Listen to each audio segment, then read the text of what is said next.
como lo decíamos y también inclusive hace instantes cuando hablábamos con Ignacio Maistegui, bueno, ¿cuáles serán las distintas proyecciones de los espacios de cara a noviembre, ¿no? Porque esto no es definitivo lo que ha ocurrido ahora. Por eso estamos junto a Leticia Conti, que ya es oficialmente candidata a renovar su lugar en el Consejo Deliberante como primera concejal junto a Álvaro Reynoso. ¿Cómo estás, Leticia? ¿Cómo has vivido estas elecciones?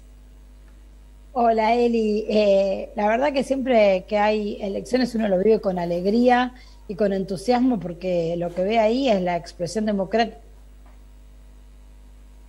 y la oportunidad que tenemos todos y todos los ciudadanos de poder elegir el futuro, de poder elegir un poco cuál va a ser la forma que va a tener la sociedad a partir de una fecha determinada, y eso siempre se vive con alegría y con entusiasmo. Eso por un lado, ¿no? Que sin dudas es fundamental, ¿no? Más allá de que, no sé si lo esperabas o no, el porcentaje de personas que fueron a votar. Se hablaba, esto te lo pregunto y de la misma manera se lo preguntaba recién a Ignacio Maistegui, de un porcentaje de un 68, 69% del padrón electoral. ¿Esperaban esto ustedes también del Frente de Todos o apostaban a más personas que fueran a votar? ¿Les pareció un porcentaje bueno? Mira, lo que da con el 96% de mesas escrutadas, es un 65% en Pergamino, prácticamente, y la verdad que es poco, porque digamos, es poco comparando con otras legislativas. Sabemos que las legislativas entusiasman menos que las ejecutivas en Claro. la participación, pero siempre está alrededor del 78-80%. Eso es, Vamos de a poco, faltando ahí te muchísimos. vamos perdiendo por momentos, Leticia, pero bueno, de todas formas vamos recuperando. Decías que más o menos del 80% es generalmente en las elecciones legislativas. No sé si tanto en las PASO, algo que se viene imponiendo desde el año 2011, pero tal vez la gente siempre tomó más las referencias como las generales, ¿no? Legislativas. Exacto, sí, siempre, a ver, siempre aumenta entre un 3 y un 5% la participación entre PASO y general, y en las generales y en las PASO de una legislativa estás alrededor del 70 y pico por ciento, un 10% Un 10% un menos. poco más bajo, claro. Y claro, y es la verdad que, a ver, siempre cuantas más personas participen, la democracia se fortalece más. Sí. Y cuanto más podemos contagiar las fuerzas políticas, no importa el color que sean, de esa participación, también mejor calidad institucional tenemos. Entonces hay que seguir apostando a que ahora en noviembre vaya a votar más y más gente, entendiendo que bueno, es seguro ir a votar, que en cuestiones de la pandemia se ha generado el protocolo y que por ahí sí se demora un poco más de tiempo, pero esta les da para ir a votar, aunque entendemos también que muchas veces el no ir a votar, o mejor dicho, en este caso, el no ir a votar tuvo que ver con un mensaje para la política en general, no solo para el Frente de Todos, sino para la política, y un cierto descontento con los dos partidos mayoritarios. Esto por un lado, y por otro lado, ¿sentís también que había un poco de temor que tiene que ver con la pandemia todavía vigente, bueno, y con lo que estamos atravesando? Mira, cuando nosotros al menos, digamos, esto no es un absoluto, es una percepción de lo que íbamos hablando con nuestros vecinos y vecinas. Los adultos mayores sí tenían más miedo, porque bueno, estuvieron muy cuidados y muy adentro todo este tiempo. Claro. Entonces bueno, les daba un poco de miedo, digamos, y en el resto de las edades, a partir de los 50 a los 16, digamos, lo que se veía era esto. Bueno, no sé si voy a ir a votar en las PASO, la verdad que estoy enojado digamos, con este partido por este tema y con este otro partido con este otro tema. No, la verdad que no sé si voy a ir a votar. Esa era la respuesta. Yo no sé si voy a ir a votar. Y ese era como, no tenía que ver con la cuestión sanitaria, sino con un enojo con la política. Por eso digo que nos corresponde a todas las fuerzas políticas ahí hacer la reflexión necesaria para volver a participar, se elija la fuerza política que se elija, porque lo que está a la vereda de la antipolítica siempre termina siendo peligroso en términos reales de libertades. En cuanto a esto, ¿no? De capitalizar lo que ha pasado en estas elecciones, yo también hace instantes leía las declaraciones de Victoria Tolosa Paz y dijo, bueno, no esperábamos esta derrota tan contundente, si bien esperábamos alguna circunstancia compleja, no esperábamos que fuera tan contundente, y también dijo de escuchar lo que la gente dio ese mensaje en las urnas, el descontento. ¿A qué lo atribuís ese descontento? Bueno, yo un poco esto se lo preguntaba también ayer en la transmisión a Álvaro Reynoso, le decía cuando estuvimos transmitiendo, si sentía que la gente, bueno, en alguna medida podía impactar lo que le había pasado en esta pandemia, ¿no? En sus vidas, en sus pérdidas, en todo lo que nos había ocurrido a todos. Sí, yo creo que fuimos a votar con un estado de ánimo diferente a cualquiera que hayamos tenido, al menos de la vuelta a la democracia hasta ahora, porque tenía que ver más con la tristeza o con una angustia de la pérdida y de la incertidumbre que aún tenemos, porque si bien estamos saliendo de la pandemia, también sabemos que allí sigue habiendo una amenaza latente. Digo, a diferencia de la alegría del 83 porque volvió a la democracia, o la bronca del 2001 con el que se vayan todos, digo, este componente quizás de tristeza es algo que no se había visto en otras elecciones. Y eso creo que también tuvo que ver quizás con el desencanto. Digo, cuando uno está triste es difícil encantar esperanzas. Por eso creo que también en la elección hay que ir hablando desde la esperanza, y creo que no fue un mensaje que quizás no pudimos transmitir del todo desde el frente de todos. También creo que, a ver, la gente nos votó en el 2019 porque ven el peronismo esa fuerza política que garantiza un salario que alcance, que garantiza derechos, que garantiza salario indirecto a través de una educación pública, de programas que permitan a través de becas del Conectar Igualdad poder mejorar esa calidad educativa, que asegure irse de vacaciones, cambiar, tener una casa, y todo lo que tenemos en nuestra memoria emotiva de los 12 años de gobierno de Néstor y Cristina, donde todos estuvimos un poco mejor. Y que por la pandemia eso se vio suspendido, se vio puesto entre paréntesis porque hubo que salir a hacer otra cosa. Como las imágenes dramáticas que vivió Brasil, que vivió Ecuador, que vivió Estados Unidos, en Nueva York sobre todo, que vivieron muchos países de Europa, en la Argentina no ocurrieron. Es como que como no pasó lo que tengo a flor de piel, es lo que sí. Y sí pasó que perdimos el trabajo, que el salario real perdió capacidad adquisitiva, sí pasó que quizás estuvimos con algunas restricciones que a los jóvenes les impactó de una determinada manera que consideraron negativa, y una economía que recién empieza a despegar, pero que todavía no se ven los resultados de la economía cotidiana. Y entonces todo aquello por lo cual confiaron en nosotros en el 2019 y nos están diciendo, che, no lo cumplieron. Y creo que pasa por ahí el mensaje que tenemos que leer, y tenemos que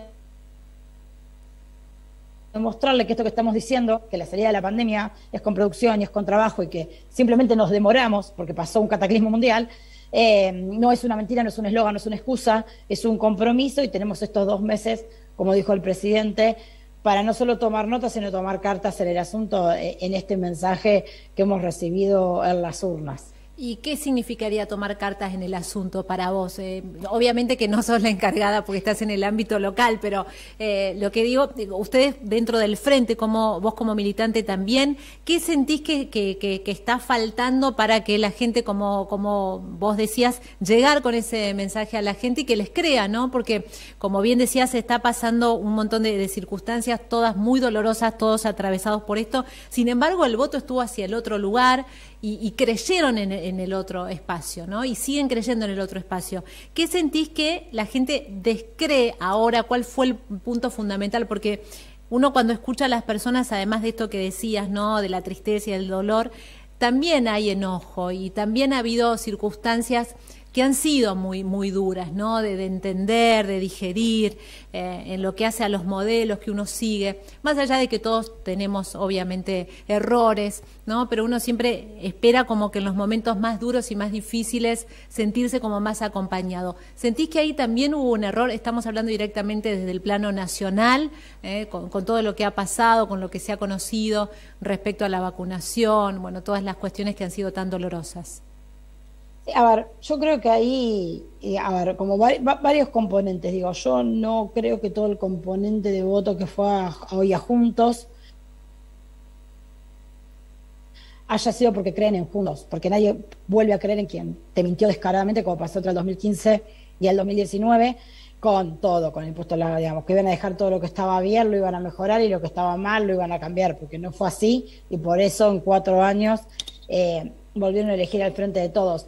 Sí creo que también es la mejor manera de mostrar el enojo cuando uno se siente defraudado, es decir, ay no, mira, estoy tan enojado que voy hacia a tu adversario número 1, para que veas el nivel de enojo que tengo. Digo, también por, digamos que en la provincia de Buenos Aires, Manes, que estaba más parado incluso desde una posición como si fuese una fuerza aparte, no como que estuviese jugando en la interna de Juntos. Como si fuera una, no una tercera fuerza, digamos, lo planteas como una tercera fuerza. Exacto. Para muchos votantes terminó siendo una tercera fuerza para no andar ni uno ni con otro. Creo que también ahí se demostró, ¿no? Como ese descontento de, bueno, tiene que haber otra cosa, pero que no fue suficiente como para ganarle a Santilli, digo. Y que seguramente a nivel nacional, algunos por los cuales los dirigentes han sabido pedir disculpas, y no alcanza, obviamente, frente al dolor, y ahí también pasa algo que es importante, que también es entender los errores, digamos, por eso digo que no creo que le crean a la otra fuerza política, porque cometieron los mismos errores o peores, y los exacerbaron, y entonces si la sociedad estuviese pasando factura por eso, se lo pasaría directamente a las dos fuerzas políticas. Yo creo que hay algo más bien del nivel de, que creo que para la política en sí, más preocupante, que es creer que de ninguno de los dos modelos de país que se permiten está la solución para la vida cotidiana de cada vecino o vecina, de cada argentino o argentina, y eso me parece que es como mucho más preocupante, porque lo que viene atrás de eso es un Milei y un falso discurso de libertad y un falso discurso antisistema, que lo único que hace es exacerbar lo cruel que tiene este sistema, que va a tener que ver con la exclusión, con la falta de oportunidades y todo lo que puede significar en un país como el nuestro, un estado chico, un estado inexistente. Y además son digamos, son fuerzas que se erigen desde la violencia, el separatismo, algo que no le hace bien a la política y que es un fenómeno global, por lo cual hay que tenerle mucho respeto, porque no está pasando en la Argentina solo, sino que está pasando en el mundo, y ahí hay que tomar nota. Y la política tiene que tomar nota, la política real. Todos aquellos que creemos que la política es la herramienta de transformación, seamos radicales, seamos peronistas, tenemos que ir a cuidar la política frente a eso, sin ningún lugar a dudas. Bien. Y antes que me decías cómo se toman cartas en el asunto, yo creo que se toman cartas en el asunto tomando medidas,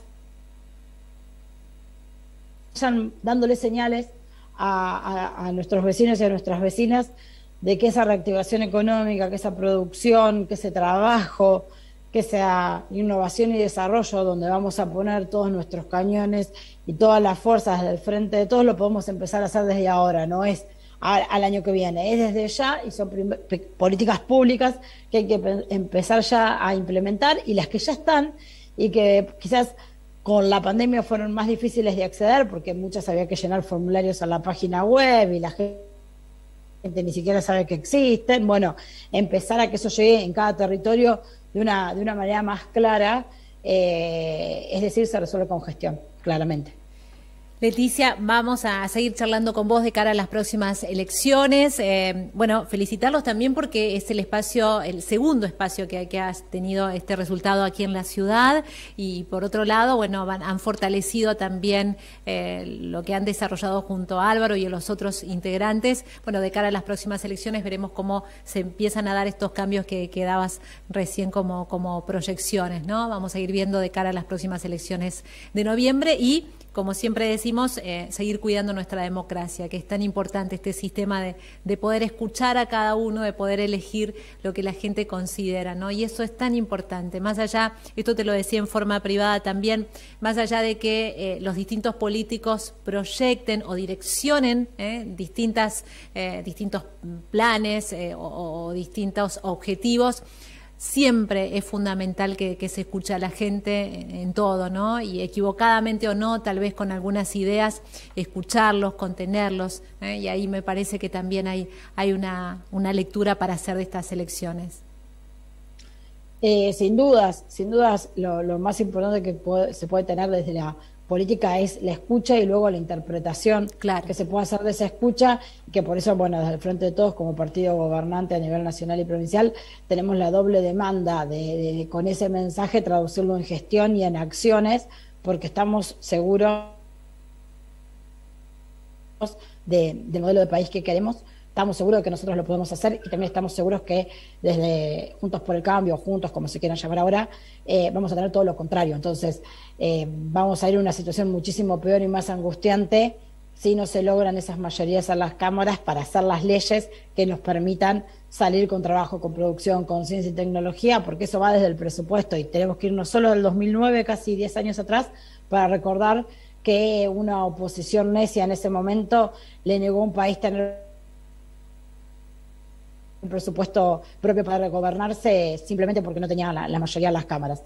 Y aquí a lo local, la importancia vital de que Juntos por el Cambio no tenga los 2/3, porque eso significa también completamente desoír los matices que el propio Juntos por el Cambio tiene a su interior, y todo el resto de las voces disonantes, de los que no pasaron el piso, de los que sí pasamos el piso y somos segundas fuerzas, de las otras fuerzas que están ahí en un 3, en un 5%, y que seguramente desde la oposición podemos ser interlocutores válidos de todos esos crisoles, y no hacia el oficialismo, porque a las vistas está, los últimos 6 años es muy difícil sostener un diálogo y sostener una capacidad legislativa real con la abrumadora mayoría que pretende Juntos, y en eso también apelamos a la buena elección que hizo el radicalismo, y que quizás pueda hacer que entienda esos puentes de diálogos que antes fueron inviables hasta al menos la última sesión que tuvimos en el Consejo Deliberante.